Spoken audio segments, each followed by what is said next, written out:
Hi കൂട്ടുകാരെ, മിനീസ് കിച്ചണിലേക്ക് എല്ലാവർക്കും സ്വാഗതം. വെറൈറ്റി പരിപ്പ് കറിയുടെ റെസിപ്പിയാണ്. നല്ല ടേസ്റ്റാണ്. നമുക്ക് ചപ്പാത്തിക്കും പൊറോട്ടയ്ക്കും ചോറിനും ഒക്കെ കഴിക്കാൻ പറ്റുന്ന പരിപ്പ് കറി റെസിപ്പിയാണ് കേട്ടോ. അപ്പം വീഡിയോയിലേക്ക് പോകുന്നതിന് മുമ്പ് വീഡിയോ കണ്ട് ഇഷ്ടപ്പെടുവാണെങ്കിൽ ലൈക്ക് ചെയ്ത് ഷെയർ ചെയ്ത് കമൻറ്റ് ചെയ്ത് സബ്സ്ക്രൈബ് മറക്കല്ലേ. നമുക്ക് വീഡിയോയിലേക്ക് പോകാം.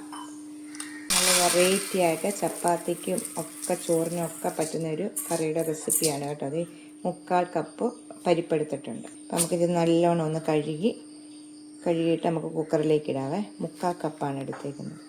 ഇപ്പം ഇതിലേക്കിട്ട് കഴുകി നല്ലോണം ഒരു സവോള, ഒരു തക്കാളി, 2 പച്ചമുളക്, ഒരു സ്വല്പം ഉപ്പ് ഇതിലേക്കിടാവേ.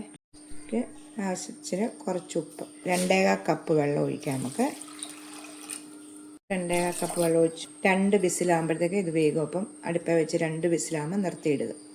അടുപ്പ വെച്ചിട്ടുണ്ട്. 2 വിസിലാകുമ്പോൾ നമുക്ക് നിർത്താവേ.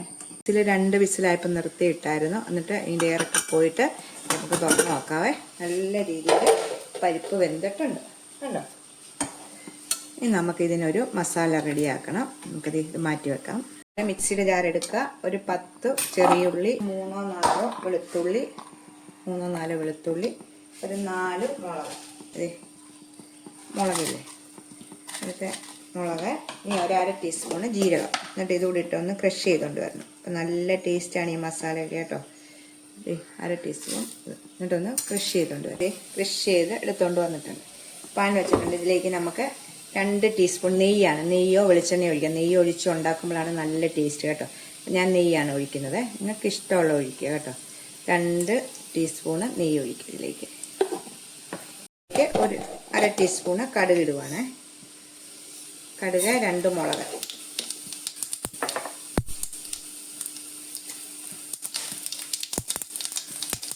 കുറച്ച് കരിയാപ്പില ഇട്ട ശേഷം മുളകും കടുകും ഒക്കെ മൂത്ത് വന്നപ്പം അതിലേക്ക് ഒരു 1/2 ടീസ്പൂൺ മഞ്ഞൾപ്പൊടി ഒന്ന് മൂത്ത് ഇതായി വരുമ്പോൾ നമ്മൾ ഫ്രഷ് ചെയ്തുകൊണ്ട് വന്നേക്കുന്ന ഈ മസാല ഇതിലേക്ക് ചേർക്കാം. ഈ നെയ്യിലേക്ക് ചേർക്കണം. നല്ലൊരു മണവും നെയ്യിലേക്ക് നമ്മുടെ മസാല, ഉള്ളിയും വെളുത്തുള്ളിയും എല്ലാം മൂത്ത് വരുമ്പോഴത്തേക്ക് തീ കുറച്ച് വെച്ചിട്ട് ചെയ്യണം. നെയ്ക്കകത്തോടെ നമ്മുടെ മസാല ഒന്ന് മൂത്ത് കഴിയുമ്പോൾ ഇതിലേക്ക് നമ്മുടെ ഈ പരിപ്പ്, വെന്ത് വെച്ചേക്കുന്ന പരിപ്പ് ഇതിലേക്ക് അത് നമുക്കൊന്ന് മിക്സ് ചെയ്യാം. ഈ സമയം നിങ്ങൾക്ക് ഉപ്പിൻ്റെ നോക്കണം കേട്ടോ. നമുക്ക് വെള്ളം ഒത്തിരി പരിപ്പ് ഇങ്ങനെ കട്ടിയായിട്ടിരിക്കുവാണെങ്കിൽ നിങ്ങൾക്ക് ഇച്ചിരി ചൂടുവെള്ളം ചേർക്കുക കേട്ടോ. അപ്പം ഞാൻ 2/4 കപ്പ് വെള്ളം വെച്ചത് കറക്റ്റ് അളവായിരുന്നു. ഇതാണ് നമുക്ക് ഇതിലേക്ക് ഉപ്പ് ഇപ്പം കുറവാണ്, ശകലം ഉപ്പ് കൂടെ ഇടാം. നമ്മൾ കണ്ടോ എല്ലാം ഇട്ട് മസാലയൊക്കെ ഇട്ട് നല്ല മൂത്ത് പരിപ്പും ചേർത്ത് നല്ല സൂപ്പർ ടേസ്റ്റായിട്ടുള്ളൊരു പരിപ്പ് കറിയാണ് കേട്ടോ ഇത്. ഈ മസാല നെയ്ക്കകത്ത് മൂപ്പിച്ചിടുമ്പോൾ നല്ലൊരു ടേസ്റ്റാണ് കേട്ടോ. നെയ്യാണ് ഒന്നുകൂടെ നല്ലത്.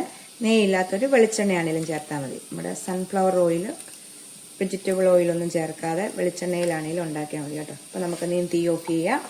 നമുക്ക് വേറൊരു പാത്രത്തിലേക്ക് ഞാൻ ചട്ടിയിലേക്ക് എടുത്തിട്ടുണ്ട് കേട്ടോ. ഇത് കണ്ടോ നല്ല ടേസ്റ്റാണ്. നിങ്ങൾക്ക് നെയ്യൊക്കെ ചേർത്ത് ഇങ്ങനെ പലരും ഉണ്ടാക്കുന്നതായിരിക്കും. നിങ്ങൾ ഉണ്ടാക്കാത്തവരൊക്കെ ഉണ്ടാക്കുക.